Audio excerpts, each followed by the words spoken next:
अस्सलामुअलैकुम। आज हम लोग बनाते हैं बेस्ट एवर फ्रूट कुकीज़ की रेसिपी। आज मैं आपको दे रहा हूँ। एक बार आप लोग ये रेसिपी बनाइएगा तो आपकी फेवरेट हो जाएगी। मार्केट से फिर शायद ही आप कभी फ्रूट कुकीज़ खरीदोगे, क्योंकि मेरी ये बहुत ज़्यादा फेवरेट है और जिसको भी मैंने खिलाया उसके भी बहुत ज़्यादा फेवरेट हो गए हैं। तो बहुत ज़्यादा तारीफ़ नहीं करते, फटाफट रेसिपी को शुरू करते हैं। और मैं काफ़ी सारे क्वान्टिटी में बना रहा हूँ। तो 3 कप मैंने यहाँ पर मैदा लिया है। मेजरमेंट्स बहुत ध्यान से सुनिएगा, बहुत इंपॉर्टेंट है मेजरमेंट्स।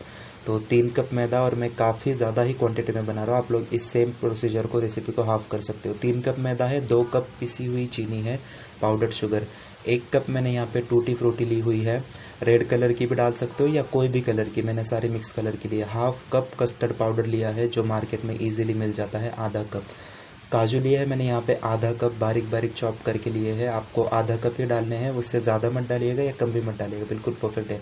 दूध ज़रूरत के हिसाब से। 2 टीस्पून हमको चाहिए होगा बेकिंग पाउडर, 1 टीस्पून हमको चाहिए होगा वैनिला एसेंस, और साथ ही साथ 200 ग्राम हमको बटर चाहिए होगा, और रूम टेम्परेचर पे सॉफ्ट बटर होना चाहिए। और जो वैनिला एसेंस था उसमें मैंने रोज़ एसेंस के 2-3 ड्रॉप्स डाले थे, और पाइनएप्पल एसेंस के भी 2-3 ड्रॉप्स डाले थे। या तो फिर आप लोग मिक्स फ्रूट एसेंस आता है उसका 1/4 टीस्पून भी डाल सकते हो। बट एसेंस डाल रहे हो तो 2-3 ड्रॉप से ज़्यादा मत डालिएगा। अगर रोज़ वाटर डाल रहे हो तो फिर हाफ टीस्पून यूज़ कर सकते हो आप लोग। सबसे पहले जो 200 ग्राम बटर है इसको हमने अच्छे से फेंटना है 4-5 मिनट तक का। येलो कलर का बटर होता है, जब तक एकदम थोड़ा सा पेल कलर का या वाइटिश नहीं हो जाता है तब तक, या फिर उसमें अच्छी सी हवा नहीं भर जाती तब तक इसको फेंटना है। विस्क भी आप लोग चला सकते हो, इलेक्ट्रिक वाला ब्लेंडर भी। उसके बाद हमने इसमें चीनी डाल देनी है, और चीनी के साथ भी अभी हमने इसको अच्छे से 1-2 मिनट के लिए फेंट लेना है, जब तक कि चीनी और बटर का एकदम अच्छा सा मिक्सचर तैयार नहीं हो जाता तब तक कि आपने इसको फेंटते रहना है। ये देखिएगा चीनी और बटर का एकदम अच्छा सा मिक्सचर तैयार हो चुका है। हाथों से फेंटिएगा तो और भी ज़्यादा ईजी रहेगा, और काफ़ी ज़्यादा क्वांटिटी में बना रहे हो तो मैं सजेस्ट करूँगा कि हाथों से आप लोग इसको फेंटिएगा। मुझे थोड़ी दिक्कत हो रही थी विस्क के साथ, क्योंकि इतना मजबूत नहीं था ये विस्क। अब इसके बाद हमने इसमें डाल देना है ये वनीला एसेंस, और जैसे मैंने कहा 2 से 3 ड्रॉप्स इसमें गुलाब एसेंस के थे, यानी कि वाइट रोज़ एसेंस ईजिली मार्केट में मिलता है, वो नहीं है तो गुलाब पानी डाल दीजिएगा, एडिबल वाला हाफ टीस्पून। और पाइनएप्पल एसेंस के 2-3 ड्रॉप्स, बहुत इंपॉर्टेंट है। ये फ्लेवरिंग एजेंट से ही इसके टेस्ट में बहुत ज़्यादा फ़र्क आता है, तो ये चीज़ें आपने कतई स्किप नहीं करनी, मस्ट मस्ट मस्ट है। अब यहाँ पे मैदा हमने 3 कप लिया है और उसमें हमने 2 टीस्पून बेकिंग पाउडर लिया है। छानने की ज़रूरत ऐसा है नहीं, क्योंकि हम लोग कुकीज़ बना रहे हैं, केक तो नहीं बना रहे, बट फिर भी कोई मैदे में लंप वगैरह हो और बेकिंग पाउडर मैदे के साथ अच्छे से मिक्स हो जाए, बस इसी पर्पज़ से मैं इसको अभी छान के ले रहा हूँ। इसके बाद अभी छन्नी लगाई ही थी तो मैंने सोचा चलो कस्टर्ड पाउडर भी साथ ही साथ छान लेते हैं। और कस्टर्ड पाउडर भी इंपॉर्टेंट है, कोई भी चीज़ इसमें आपने स्किप नहीं करनी है, मैं अगेन कह रहा हूँ, क्योंकि बेकिंग एक ऐसी चीज़ होती है, थोड़ी भी चीज़ कोई ऊपर नीचे हो जाए तो रिजल्ट्स में ज़मीन आसमान का फ़र्क आता है, टेस्ट में या फिर एंड प्रोडक्ट में। तो कोई भी चीज़ें आपने स्किप नहीं करनी, और ज़्यादा भी नहीं डालनी कि ज़्यादा डालूंगा तो और अच्छा टेस्ट आएगा। अब यहाँ पे हमने काजू और जो टूटी फ्रूटी थी वो भी मैदे में ही अच्छे से मिक्स करके रख ली है। अब इसमें हम लोग डाल देंगे हमारा बटर और शक्कर का जो मिक्सचर हमने बना करके रखा हुआ था वो। अब इस मिक्सचर को हम लोग डाल के अच्छे से गूंदेंगे हाथों से। ज़रूरत पड़ती है इसमें दूध की, तो बट शुरू में घाई मत कीजिएगा, अच्छे से इसको गूंदिएगा। फिर उसके बाद बस 1-1 टेबल स्पून के जैसा दूध डालते जाइएगा, या फिर 1-1 टीस्पून के जैसा, बहुत कम हमको दूध लगेगा इसमें। अब ये देखिएगा काफ़ी भुरभुरा सा आटा है हमारा यहाँ पे, तो मैं लगभग 2 टेबल स्पून मैंने यहाँ पे दूध डाला हुआ है, क्योंकि ये ज़्यादा क्वान्टिटी में बन रहा है ना, इसलिए। और बस 2 टेबल स्पून दूध डाल के मैं इसको अच्छे से मिक्स करूँगा। हमने इसको एकदम सॉफ्ट आटा नहीं लगाना है, बस सभी चीज़ें इकट्ठी हो जाए उतना ही दूध आपने डालना है। एकदम फर्म आटा लगाते बैठे, क्रैक फ्री आटा लगाते बैठे, ये हमारा कोई मकसद नहीं है। बस ये सभी चीज़ें आपस में इकट्ठा हो जाए, जुड़ जाए, तो बस फिर उतना ही दूध डाल रहे हैं। जितना कम दूध डालोगे उतने बिस्किट जल्दी बनेंगे और उतने ज़्यादा क्रिस्पी बनेंगे।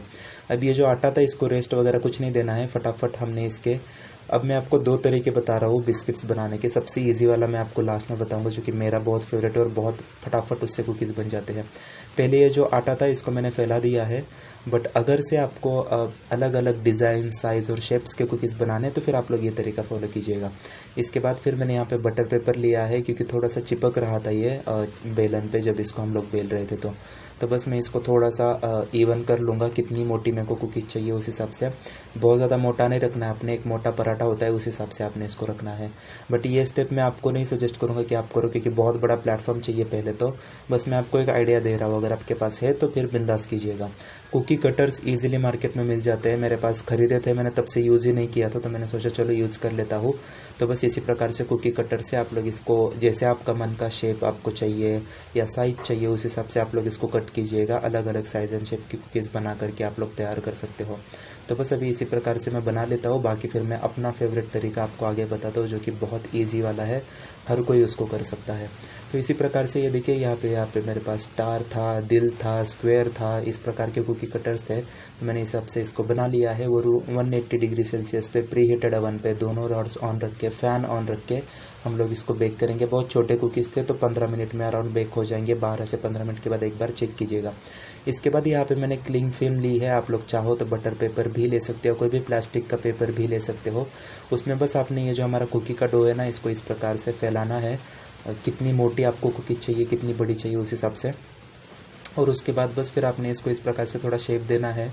बहुत इजी है ये तरीका। बस फिर साइड में जैसे इक्लेयर चॉकलेट को होता है ना, वैसा कीजिएगा और ट्राई कीजिएगा। इसको आप लोग जितना इजी एक स्क्वायर एक यूनिफॉर्म शेप में रख सकते हो उतना रखिएगा। और फिर इसको आप लोग इसको फ्रीज़र में 15 मिनट के लिए डाल दीजिएगा या फिर फ्रिज में 1 घंटा रखिएगा। और उसके बाद ये हमारा लोफ तैयार है। अभी ये काफ़ी स्टीफ हो चुका है क्योंकि बटर है ना इसमें। और बस इसके बाद फिर आप लोग इसके बिस्किट्स या कुकीज़ जो भी आप लोग के लिए वो कट कर लीजिएगा। और ऐसे सारे बिस्किट्स और कुकीज़ एक साइज़ के बनेंगे और बहुत झटपट सा काम है ये। बस अगर आपके पास 1 घंटा रुकने का टाइम नहीं है तो फिर आप लोग पहला वाला तरीका इस्तेमाल कीजिएगा।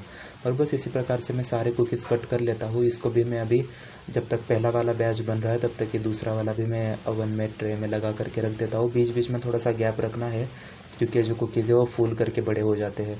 तो अब ये देखिएगा ये छोटे वाले हमारे सारे कुकीज़ बन के तैयार है। इसको 1-1.5 घंटा ऐसे ही बाहर रूम टेम्परेचर पे ठंडा होने के लिए छोड़ दीजिएगा। टेक्सचर देखिएगा कुकीज़ का पहले से अब पीछे से कितना बढ़िया है। जैसे मार्केट में कुकीज़ होती है बिल्कुल वैसी ही बनी है और काफ़ी क्रिस्पी भी है। अभी गरम गरम है बट फिर भी बहुत इजीली ये टूट रही है। ये देखिएगा इसको 1-2 घंटा कम्प्लीटली अच्छे से ठंडे होने दीजिए क्योंकि बटर होता है इसके अंदर तो वो अपने हीट में भी पकता रहता है। ये वाले बिस्किट्स भी मेरे तैयार है। इनको बनने में 20-25 मिनट लगते हैं। कढ़ाई में भी आप लोग बना सकते हो। मैंने पहले बहुत बार आपको कुकीज़ कढ़ाई में बना करके दिखाए हैं। और इसी प्रकार से मैंने काफ़ी सारे मेरे बना लिए। काफ़ी टाइम चला गया था क्योंकि मैं बहुत सारे क्वांटिटीज़ में बना रहा था। आप लोग जैसे मैंने कहा मेजरमेंट साफ़ करके थोड़े क्वांटिटी में भी बना करके देख सकते हो और फिर आप लोग इस क्वांटिटी से डबल भी क्वांटिटी कर सकते हो। तो बस यही थी आज की रेसिपी। रेसिपी पसंद आई तो चैनल को लाइक शेयर सब्सक्राइब ज़रूर कीजिएगा। बाय बाय, टेक केयर, अल्लाह हाफिज़।